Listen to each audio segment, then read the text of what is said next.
Okay, so let's first start off with these ink stands. Now, these are from a small business and I absolutely love these. They make a bunch of different kinds, but I in particular use mine with my Distress Oxides. So you can place your Distress Oxide pad there and you can put the lid up there, and that way when you go to get your ink, you don't have to hold it because these have these rubber bottoms and so they don't slip and slide all over the place. So I can one-handed get the ink instead of having to like hold the ink pad while I'm trying to get the ink. So it really helps. I love how you can display the inks and how they are magnetic, so they stick together. And yes, this is one of my favorite products. I actually have 7 of these, and they, like I said, they do make them for different kinds of ink pads. So they have like rectangular ones, they have oval ones, but I primarily use the Distress Oxides, so that's really the only thing I need them for. Now, moving on to number 2, another favorite thing of mine, which I just mentioned, is the Distress Oxides. So I own a ton of these, and I actually have another case like this. I will show you how they are displayed, but I love the Distress Oxides because I like the way that they blend. And I also like the way that they react with water. So you can use water and have some really cool effects with these.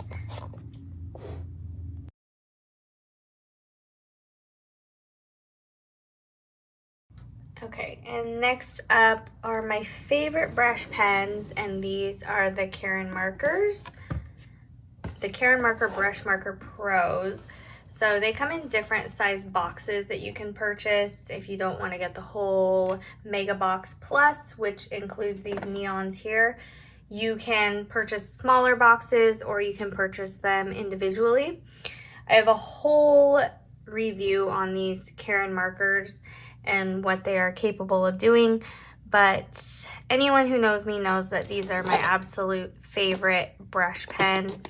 The nib, it's a really good nib. It bounces back really well.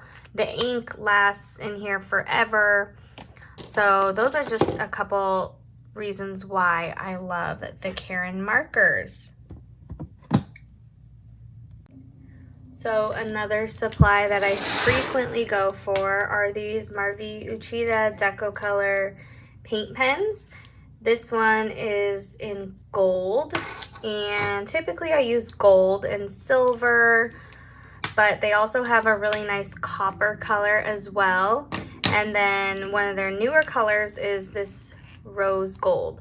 So I just love the way that these shine and shimmer. They're by far the best metallic paint pens that I have used. So I have a full review again on these two, so I will link that below so you can see all the different colors and how they shimmer.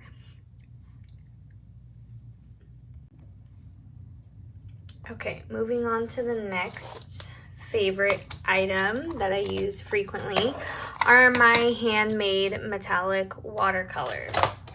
Now I have some from a bunch of different makers. Specifically, these are Hydrocolor.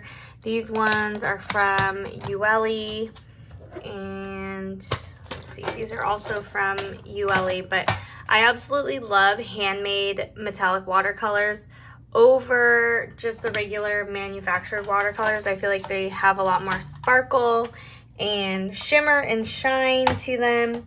And also each maker is unique and they have different pigments that they use to create different colors and just different effects. There's holographic, there's like, these are color shifters, there's fine glitter watercolors, there's duochromes. There's so many different kinds, and the makers are becoming so creative.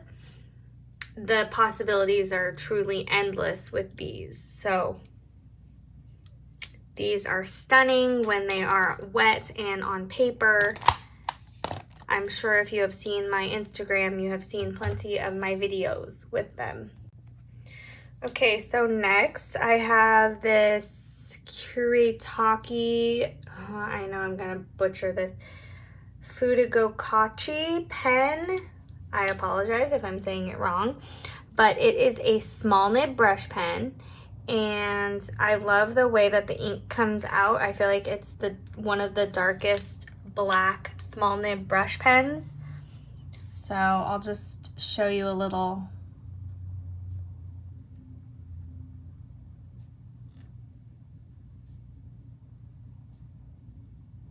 Sorry for the shaky writing.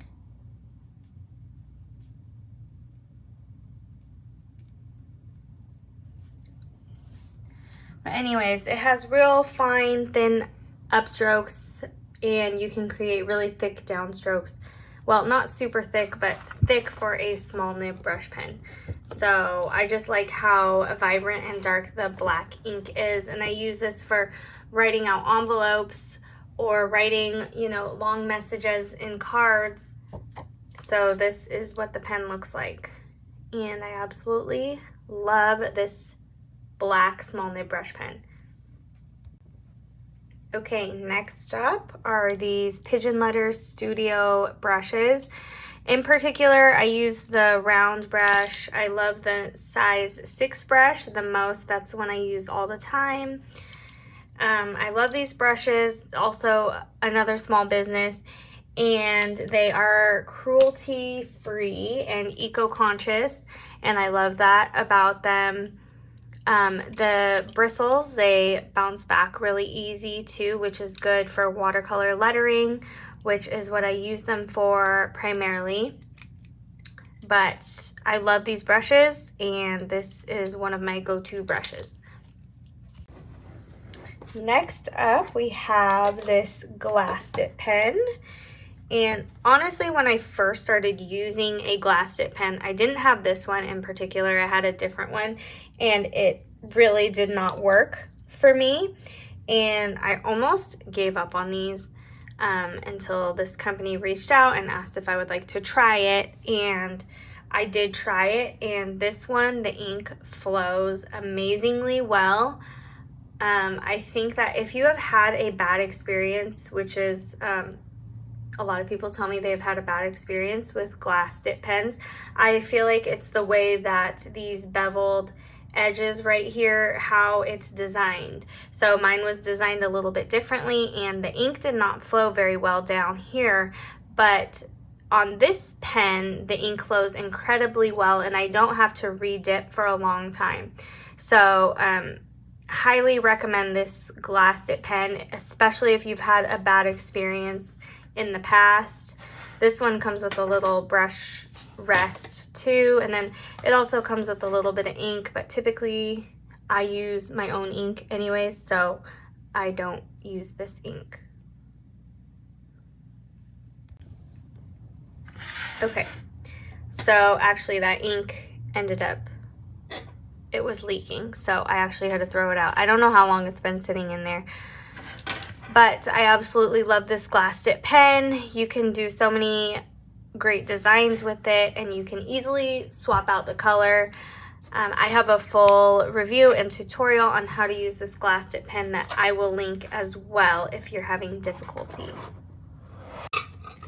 Okay, and another thing that I totally love are handmade ceramics from different makers. These are water cups, paint water cups, and some of them even have like a brush rest, so you can rest your brush there. And then they also have these little lines down here, which you can kind of use them to help you clean off your brush as well. And this one is from Sylvan Clayworks. This petal cup is from Sarah B. Pottery.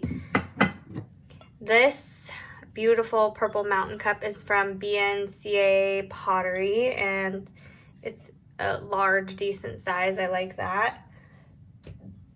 And then also ceramic palettes. So this one is also from BNCA Pottery.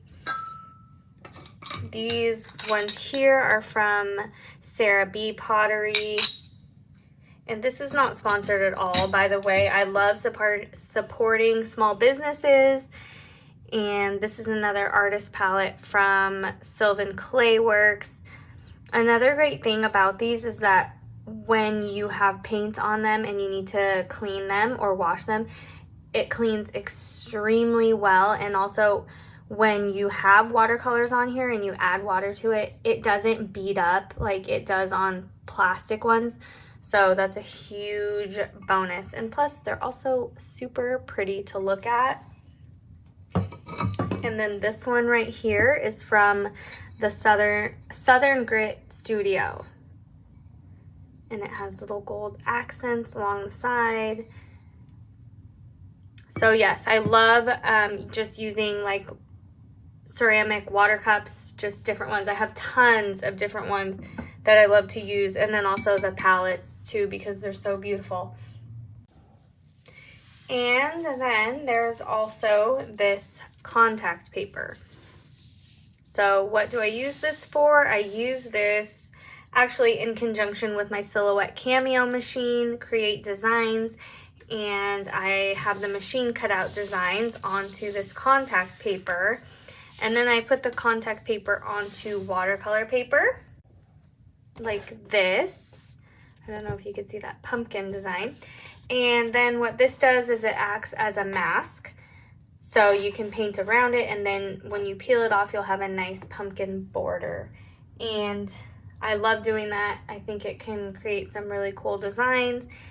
Now I will link this contact paper. I actually prefer the contact paper that I get from Dollar Tree. It comes in rolls of, I believe, 18, I want to say it's 18 inches wide and I think 6 feet long.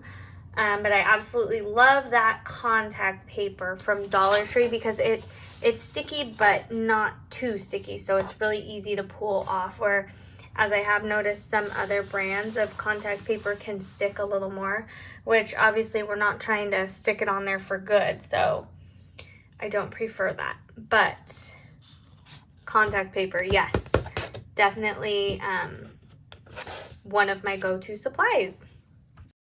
Let me know if you like this style of video. I'm happy to make more. I have tons of art supplies that I'd like to share with you.